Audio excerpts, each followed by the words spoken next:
Hey guys, this is Mishazari Habiba and welcome back to my channel. You're watching my channel. In today's video, I'm gonna teach you some very basic sentence which will definitely help you to improve your communication skills in a very simple way.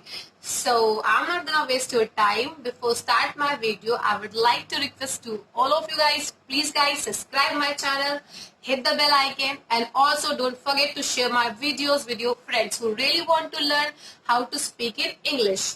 So I'm not gonna waste your time. Let's get started. So in today's video, I'm gonna tell you some very basic sentence which will definitely help you. जैसे we all know कि हम लोग अभी corona virus की वजह से हम we all are free, we all are at our home ना, we have nothing to do. So of course we have something to do, like we can learn English also. So English सीखना, it's very simple thing. It's not tough. So आज के video में हम बहुत ही basic से word सीखेंगे जो हम हिंदी में अपने घरों पे डेली बोलते हैं, पर हमें नहीं पता है कि उसे इंग्लिश में क्या कहते हैं.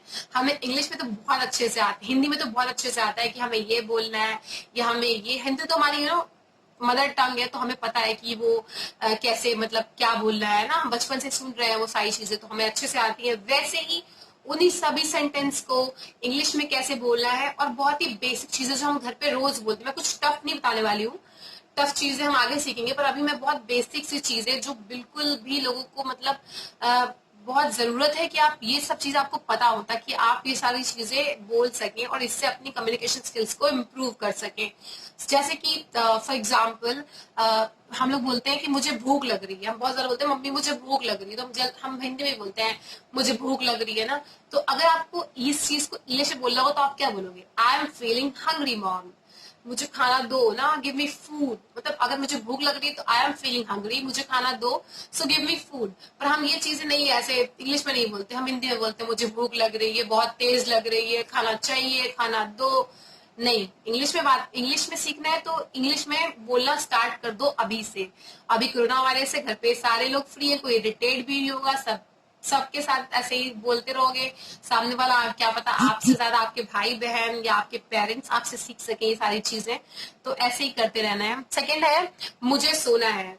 बहुत लोग आपको परेशान करते हैं ना कि अरे मतलब चिढ़ा रहे हैं कुछ भी, मतलब मम्मी बोल रही है ये काम कर लो ना, पर आप थके हुए आपको सोने का मन करता, आपको मम्मी को बोलना है मुझे सोना है ना, तो mummy I want to sleep, या आपको ऐसे बोला आई वांट टू स्लीप, मैं सोना चाहती हूँ, मुझे सोने दो. ये नहीं कि मतलब आप हमेशा हिंदी में बोल देते हैं मुझे सोना है, मैं सोना चाहती हूँ ना, तो उसको आप इंग्लिश में बोल सकते हैं आई वांट टू स्लीप. जैसे कि एक और बहुत बेसिक सेंटेंस है जो हम बहुत बोलते हैं, आज हमारी तबीयत नहीं ठीक है या आज मेरी तबीयत नहीं ठीक है. स्पेशली गर्ल्स बॉयज जब भी पेरेंट्स कोई भी काम बोल देते हैं ना कि आप ये कर लो, तो हम बहाना मारने के लिए बोल देते हैं कि आज हमारी तबीयत नहीं ठीक है. तो ये वर्ड भी मुझे लगता है मोस्ट ऑफ द बॉयज और गर्ल्स यूज करते हैं अपने अपने घरों में. तो अगर आपको ये बोले तो आप क्या बोलोगे? Today I am not feeling well, आज मेरी तबीयत ठीक नहीं है, मैं अच्छा महसूस नहीं कर रही हूँ. So you can say today I am not feeling well. Now मैं अगर मम्मी बोलती है या फिर फ्रेंड्स बोलते हैं, कोई भी बोलता है, तो हम लोग बोलते हैं अरे अभी मैं फोन चला रही हूँ ना, अभी मैं नहीं आ सकती. सो अभी मैं नहीं आ सकती, आई कांट कम ना, अभी मैं नहीं आ सकती तो आई कांट कम. और अभी मैं फोन चला रही हूँ ना, तो आप क्या बोलोगे? I am using my phone, मैं अपना फोन चला रही हूँ तो I am using my phone. ऐसा छोटे छोटे बेसिक सी चीजें हैं, आप लिख भी लो गाइस, ना मेरे वीडियोस को दोबारा से देख लेना तो भी आ जाएगा, पर लिख लोगे तो ज्यादा अच्छा है कि आप उसे पढ़ लोगे ना. तो आप अभी आज ये वीडियो आएगा, आप कल इस चीज पे वर्क करना स्टार्ट करोगे या रात से स्टार्ट कर दोगे. कुछ ऐसे भी वर्ड्स शायद होंगे इसमें जो आपको रात को भी बोलना पड़ सके ना, तो आप बोल दोगे तो आपको अच्छे से चीजें आ जाएंगी. और उसके बाद है जैसे मैं फोन चला रही हूँ, तो मैंने अब बहुत ज्यादा ही बेसिक चीज है जो हम बहुत ज्यादा करते हैं. हम किसी को भी ऑर्डर देके बोलते हैं कि प्लीज एसी ऑन कर दो या प्लीज पंखा चला दो. हम ऐसे कुछ भी बोलते हैं, ऑन कर दो भी बोल देते हैं, चला दो, पंखा बंद कर दो या फिर लाइट्स ऑफ कर दो ना. तो इसके लिए हम क्या क्या बोल सकते हैं? लोगों के दिमाग में कुछ अलग अलग से आते हैं कि इंग्लिश में इसे ऐसे ऐसे समझ में नहीं आता है. अगर हम ग्रामेटिकली देखते हैं तो हम पता नहीं कुछ और ही सोच लेते हैं ना. तो इसे क्या बोलना होता है? टर्न ऑफ द फैन या फिर टर्न ऑन द फैन. अगर पंखा चला दो तो टर्न ऑन द फैन, अगर पंखा बंद कर दो तो turn off the fan. Lights off कर दो तो turn off the lights. Lights open कर दो तो turn on the lights. AC on कर दो तो turn on the AC. AC of कर दो तो टर्न ऑफ द एसी। बहुत सिंपल है, बहुत बहुत कुछ बड़ा नहीं है, छोटे छोटे सेंटेंस है जो मैं आपको अभी बताने वाली हूँ। दरवाजा खोलो, हमेशा ही बोलते दरवाजा खोलो, दरवाजा खोलो। बहुत सारे लोग बोलते भी हैं ओपन द डोर। इसका ये तो बहुत इजी है, ज्यादातर लोगों को पता होगा। प्लीज ओपन द डोर, इसके लिए क्या लगा। हाँ, सो नेक्स्ट है चलो। हम ये वाला वर्ड बहुत यूज करते हैं। चलो गेम खेलते हैं, चलो कुछ करते हैं, चलो पढ़ते हैं ना। तो ये बहुत बहुत सिंपल है। तो इसे हमें कैसे बोलना है इंग्लिश में? Let's play the game. चलो गेम खेलते हैं, लेट्स प्ले द गेम ना। चलो चलते हैं, लेट्स गो। चलो खेलते हैं, लेट्स प्ले। चलो डांस करते हैं, लेट्स डू डांस। तो हमें ये लेट्स वाला तो हम बहुत बोलते हैं, मतलब चलो के लिए हम लेट्स लगाते हैं बेसिकली। तो let's do this, let's play game ना, let's use phone, let's talk to each other ना, लेट्स डू समथिंग डिफरेंट ना। हम बहुत ज्यादा बोलते हैं इस वर्ड को, लेट्स वाले को। चलो ये करते हैं, चलो चलते हैं। तो इसके चलो गेम खेलते के लिए आपको क्या यूज करना है? Let's play the game. ये बहुत सिंपल और आसान सा है। और हम बोलते हैं ना, कभी कभी हमें गर्मी लगती है बहुत ज्यादा, तो हम बोलते हैं दरवाजा खुला रखो ना। तो हम अरे दरवाजा खुला रखो प्लीज। अब हम सोच रहे हैं कि इंग्लिश में क्या बोलेंगे, अगर आ रहा है मन में ना। सो बहुत सिंपल है, बहुत आसान है। कीप द डोर ओपन, दरवाजा खुला रखो। कीप द डोर ओपन, दरवाजा बंद रखो। Keep the door close. बहुत सिंपल है, बहुत सिंपल है, आएगा, सबको आएगा।